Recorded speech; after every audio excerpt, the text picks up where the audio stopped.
Hey, Chris Salvatore here to talk about the major movie studios and their divisions. The definition of a studio is traditionally a company that finances or acquires a film, markets, and literally distributes it to theaters. It used to be that the major studios also owned the theaters themselves, but in the 50s they were forced to sell their interests in the theaters under an antitrust ruling. There are many companies in Hollywood that finance films but don't distribute them. They are therefore called financiers. They have to find a distributor either before they make a film or after they've made a film or during, for that matter, but that's for another video.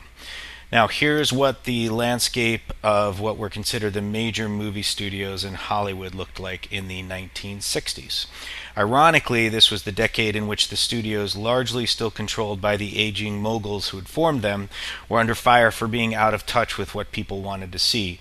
They were still making things like lavish costumed epics. For instance, Cleopatra was legendary for its high budget and low returns, when there was a cultural revolution on the horizon with the country entrenched in Vietnam.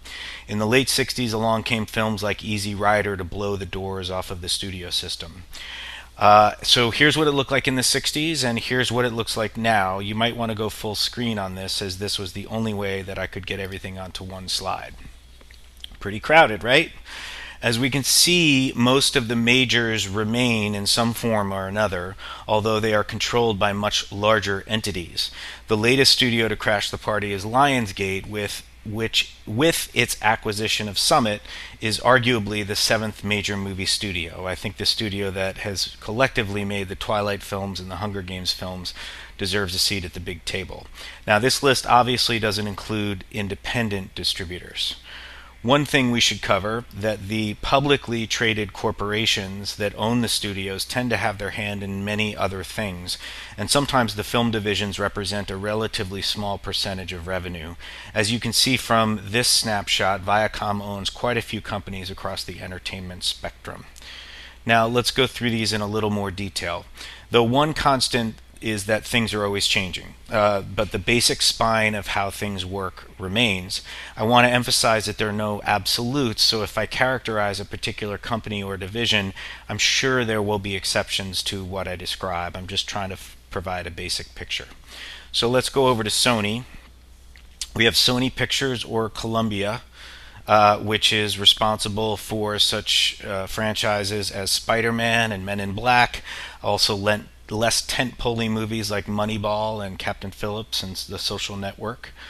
There is Sony Classics, which is the standalone specialty division catering to smaller, more independently minded films. Up there you can see Wajda, which is one of my favorite films of 2013. Wonderful, wonderful film. Screen Gems traditionally produces lower budget, more genre-minded, commercially driven films. Sony Pictures Animation. Now, generally, despite its costs and long lead time, animation can be hugely profitable. So we'll see a bunch of animation divisions scattered across this landscape. Lastly, Sony has TriStar, which was recently reinvigorated with Tom Rothman, formerly of Fox, taking over. Now, I'm not going to go into every one of these columns in such detail, otherwise we'd be here forever. But let's look at sort of thumbnails of each. Comcast, NBC Universal, has Universal Pictures. Focus Features, which until recently was more of a specialty art house type division, but will now most likely be more commercially driven. Illumination, the animation company that has made its own blockbusters, Despicable Me, for instance, and that's actually headed by a guy who used to be at Fox as well.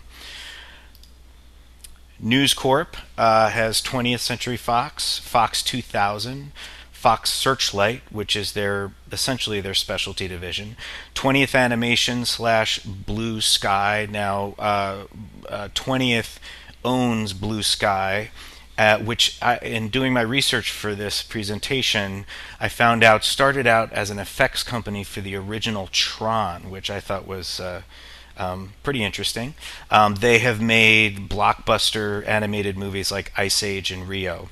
And as you can see on this chart, that News Corp is now distributing DreamWorks Animations movies as well. Over to Time Warner. As we can see, it's a little less crowded. Warner Brothers Pictures does live action mostly and some animated films like Happy Feet. And I think they do a good job of doing tent poles with filmmakers they've nurtured and smaller films with up and coming talented filmmakers, perhaps by necessity, given that, as you can see here, they lack the divisions of other studios. New Line has been under the Time Warner umbrella for a long time. It's known generally for comedies and genre movies. For the most part, it steers clear of tent poles, with some gigantic exceptions like The Lord of the Rings. And that New Line would be considered a mini major. Viacom has Paramount Pictures, Mission Impossible, Star Trek, etc. Paramount Insurge, their low-budget division that was formed on the success of the Paranormal Activity movies. And Paramount Animation, which was formed when DreamWorks Animation's distribution deal was up with the studio. As it became clear that DreamWorks Animation was going to go somewhere else, Paramount made the movie Rango and then started its own animation business. Since there's a long lead time, they haven't yet released a film under the new banner.